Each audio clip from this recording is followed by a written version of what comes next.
les entreprises mënuñu fonctionner sans pour autant ñu jël emploi. Donc la logique est claire. Tout à fait. Vous avez un programme intéressant et très dense aussi, mais lenn rek moom aussi mën déranger en tant que femme. gisuma nga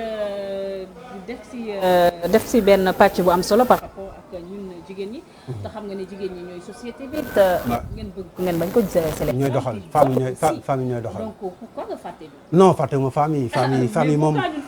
non femmes yi ñu ngi ci biir programme bi. ban place de femme yi war a xaar. femmes yi ñu ngi ci économie locale bi ñu ngi si jàng bi mën laalee jàng bi laal naa économie laal naa tudd naa jigéen ñi ak jeunes filles yi suñu ñëwee ci économie locale bi. mais la place de la femme aussi dans les communes aussi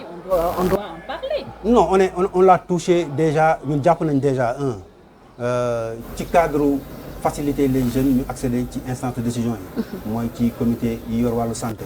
ci structure ci comité de quartier yi ci lépp war na am jigéen comme war na am ay jeunes te ci biir jeunes yi aussi war nañ def différence même suñu projet d'espace public yi wala de terrain football yi dañoo jàpp ni depuis lors collectivité locale bu ñu tabax ay terrain football wala ñu defar ay zone de sport duñ ci tudd jigéen ñi. te jàpp nañ jigéen ñi am nañ ay type de sport yu leen gën a soxal. te yooyu war nañ ko insérer jàpp nañ aussi ci espace public yi suñ koy mettre en place enquête bi ñuy def pour laaj jeunes garçons yi lu ñu bëgg ak jeunes filles yi lu ñu bëgg ak commerçants yi ko doon fréquenter lan lañ bëgg nan la ñuy créer des espaces inclusifs yi nga xam ne ñëpp lañ ciy gis seen bopp. leneen nag ci wàllu jigéen ñi mooy l'entrepreneuriat féminin globalement ñun mooy suñu cœur de métier. de toutes les façons ku ñu xam jàmm gën xam nga ne ci loolu lañ doon liggéey mooy sur l'économie sur le financement participatif. nañ leen appuyer pour ñu indi ñetti caabi yi man bokk naa si ñi nga xamante ne bi nii pratiquement kenn du tudd ces types de financement te tuddoo ma ay Diamaguène parce que on a été les pionniers aujourd'hui dans ça aujourd'hui même le programme de l'État je travaille dans le programme de l'État qui s'appelle Yokku Koom-Koom qui est uniquement axé ci le financement solidaire yi nga xam ne moom la ñuy def au niveau de Dakar donc mettre en place ay caisses j'ai une habilitation ci sama njàng en microfinance. Donc, à peu près,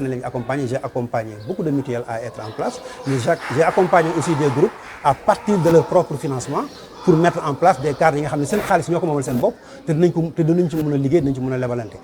la formation. Aujourd'hui, dans la maison des OCB, nous avons initié en tant que comité de développement local, nous avons une association, nous avons fait une unité de formation des femmes qui pâtisserie, qui savonnerie, qui céréales locales, surtout,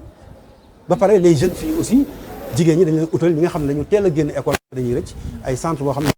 ñëw ci génn ñu jox la ay machine nga dem liggéey ak ay partenariats yu ñu am ak yeneen institution yoo xam ne ñu ngi ci biir dëkk ba mais di fa liggéey ba pare di ci am alal ba pare bëgg cee jàpp donc pour ñun li jëm ci wàllu économie locale les femmes vont jouer les premiers rôles te jàpp nañ ni li gën a tardel suñu jigéen ñi bokk na ci duñu faral di leen payer ay voyages d'études maanaam ñiy génn dem di xooli ay expérience feneen ba pare ñëwaat ak expérience boobu pour mën a revigorer wu te leen mettre toujours dans la théorie alors que ñun suñu projet mooy déplacer suñuy jigéen yóbbu leen fépp foo xam ne ñu ngi fay def wàllu économie te mu war leen a jariñ dara comme ça ñoom ñu mën a engagé wu ci système boobu pour mën a taxawal aménagement urbanisme et habitat mu nekk loo xam ne mën nañu wax ne boo wëree collectivité territoriale yu Sénégal yëpp mën nañu wax ne c'est quasi inexistant. Oui. yow en tant que futur maire bu la yàlla tabbee incha allah rabbi qu'est-ce que ngay def pour xale yi seen environnement xale yi ñu am fu ñu foyee espace de jeu espace de lecture aussi parce que fii da ngay gis ne carrément boo demul fu mel ni comme centre culturel français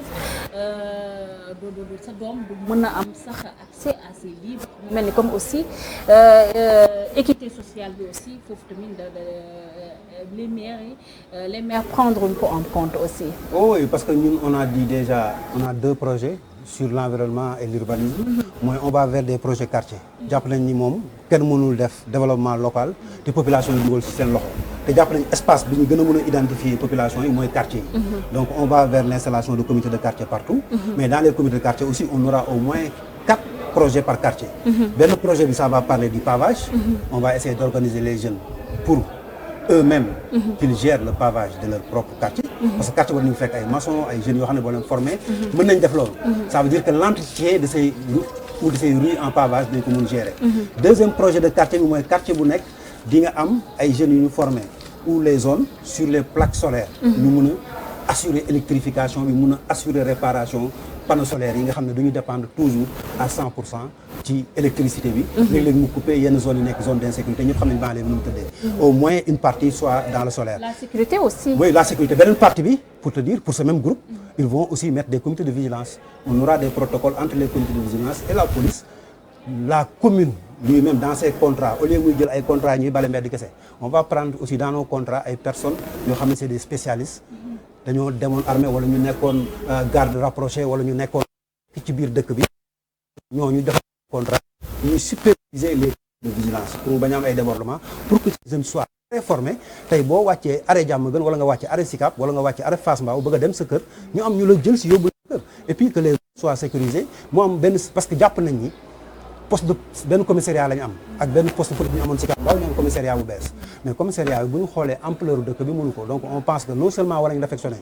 poste bi nekkoon Sicap Mbao mais dans la zone des Sam-Sam Médina Fass aussi war nañu fa créer beneen poste donc jàpp nañ ni bu ñu amee ay partenaires dinañ tabax beneen bâtiment ba pare demander au ministère de l'Intérieur pour mu ériger ko en poste donc non seulement dañuy augmenter poste yi mais dañuy fexe population yi seen bopp partenariat boobu la police bëgg ak les populations ñu am ay comités de vigilance yoo xam ne c'est des personnes bien formées et dont leur formation a été validée aussi pour leur permettre d'assurer. Donc on a l'électrification, on a les comités de vigilance pour la sécurité, on a le pavage et après on a la gestion des espaces publics. Les espaces publics fépp fu am espace inchallah on travaillera pour que mu am espace public mais des espaces publics connectés. Maanaam autour de ces espaces-là on va faire du wifi libre installé ko pour ku dëkk ci quartier bi nga mën a dem foofu accéder et puis ñu def ko aussi une implantation mu bañ a nekk juste mais mu nekk loo xam ne aussi dina am au moins verdure. Donc nous notre vision c'est de faire de Diamaguène Sicap Mbao une ville verte parce que on est près de la forêt classée bi te jàpp nañu war nañ ci bénéficier wu ak pépinière bi fa nekk ba nga xam ne boo duggee Diamaguène beneen xar kanam ngay am mais doo am xar kanam bi fa nekkoon nga xam ni ay ordures ay tali yu baaxul ay yoon yu coupé parce que booy xool inondation yi dégâts yi ñu fa def ba nga xam ne tali bi ñu gën a ëppal solo muy Mame Diarra génn il faut qu'on fasse tout pour régler le problème de Mame Diarra parce que l'autoroute à péage a coupé la commune en deux et l'autoroute à péage en coupant en deux a mis deux murs d'un côté et de l'autre côté alors que ouvrage bi gën a performant bi yóbbu ndox mi ngi ci autoroute à péage bi ñu muré population yi nekk dans l'eau il faut un partenariat une discussion qu'on fera avec les responsables au niveau de l'État et ñiy gérer que ñu xam ne mënuñu xaaj commune bi en deux ba pare duñu may possibilité ñu connecté wu ci réseau yooyu nga xam ne problème inondation moom dafay jeex foofu parce que ils ont vraiment un réseau très bien mais il ne peut pas l'utiliser uniquement pour le péage alors que de l'autre côté les populations souffrent les populations pratiquement sont dans l'eau 9 mois sur 12 dans certaines zones 12 sur 12 alors qu'il y a l'opportunité de dégager les eaux donc on pense que ci biir waxtaan partenariat public privé nañ ko def leneen nag mooy dans l'urbanisme dans les fonctions urbaines dañoo am ay marchés yoo xamee ne bi nii marchés yu baaxuñu c'est mal entretenu ñun jàpp nañ ni war nañ mën a am ay contrat ak ay promoteurs privés ça c'est dans le cadre du partenariat public privé ñu mun leen jox espace yi waxtaan ak commerçants yi waa ji tabax ko reprendre ko R+4 rez-de-chaussée bi ak premier ñu jox ko ñu fa nekkoon deuxième bi ak troisième bi mu mun ko jaay génnee xaalisam bàyyi ko mu nekk ci patrimoine état c'est comme ça qu'on fonctionne mais on ne peut pas laisser le marché de Sicap muy daanu ci kaw nit ñi ba nit ñi daw di génn on ne peut pas laisser le marché de Diamaguène on ne peut pas laisser le marché d'Darkase comme ça dans des conditions yi nga xam ne mbalit mi sax moo sut kii bi dans les quartiers projets de quartier on va mettre aussi le ramassage des ordures au niveau des ménages les ménages on les a dit da ngeen di cotiser chaque weer ci xale yi ramasse parce que seen i doom la mais ñun mairie bi aussi dañuy def ay subventions su fekkee subvention bi tricycle bi ñu war a jënd la parce que on est sur des routes pavées dina mën a wër def 400 kër minimum c'est 400 000 avec les ménages nous on va amener notre prix pour ñu donc xale bi mooy garder seen dëkk avec la police mooy ramasser ordures yi en relation avec UCG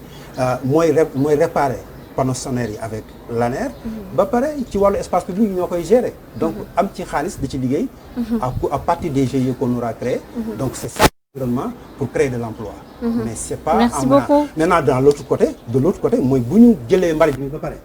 dañoo bëgg fexe quartier yi wala zone yi am ay centre de tri nga xam ne bu ñu yóbboo mbalit bi ñu koy yóbbu directement ci auto UCG dañ koy jàllale ci seen tri yi tànn yenn mbalit yi nga xam ne mën nañ ko transférer yeneen yi transformer yeneen ni aussi ñu yóbbu doo ko yóbbu dans le circuit et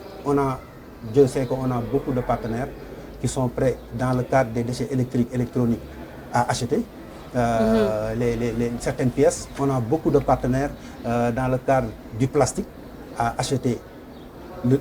du plastique à un niveau de traitement. On a beaucoup de partenaires sur le bois, sur le fer, sur autre chose. Donc ce qui fait que si l'économie de Diamaguène Sicap Mbao n'a pas fonctionné c'est parce que ñu ko yoroon matuñu woon maire. merci beaucoup suñ ñëwee dinañ xam ne am nañ maire. merci beaucoup.